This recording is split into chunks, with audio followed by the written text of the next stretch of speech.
ఈరోజు పవన్ కళ్యాణ్ గారి నివాసానికి మాజీ ముఖ్యమంత్రి తెలుగుదేశం పార్టీ చంద్రబాబు నాయుడు గారు సుదీర్ఘంగా 2.5 గంటల సేపు భవిష్యత్తులో ఎన్నికల వ్యూహం పైన ఆంధ్రప్రదేశ్కి ఒక చక్కటి పరిపాలన అందించడానికి ఏ విధంగా వైఎస్ఆర్సీపీ విముక్త ఆంధ్రప్రదేశ్ కోసం కలిసి పనిచేయాలో దానికి సంబంధించిన వ్యూహాలు, రాజకీయ అంశాలు, అదేవిధంగా పార్టీ పరంగా సంస్థాగతంగా మేము చేసుకోవాల్సిన కొన్ని నిర్ణయాలు, ఆ బలోపేతం కోసం సుదీర్ఘంగా చర్చించారు.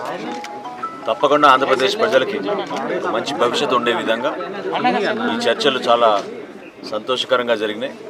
భవిష్యత్తులో కూడా అన్ని కార్యక్రమాల్లో ఇరు పార్టీల క్యాడర్ నాయకులు కలిసికట్టుగా విజయం సాధించి రేపటి రోజున మంచి ప్రభుత్వం, మంచి పరిపాలన అందించే విధంగా తగిన చర్యలు తీసుకుని ముందుకెళ్తామని ఈ సందర్భంగా ఇరు పార్టీల నాయకులు ఈరోజు నిర్ణయించుకున్నారు.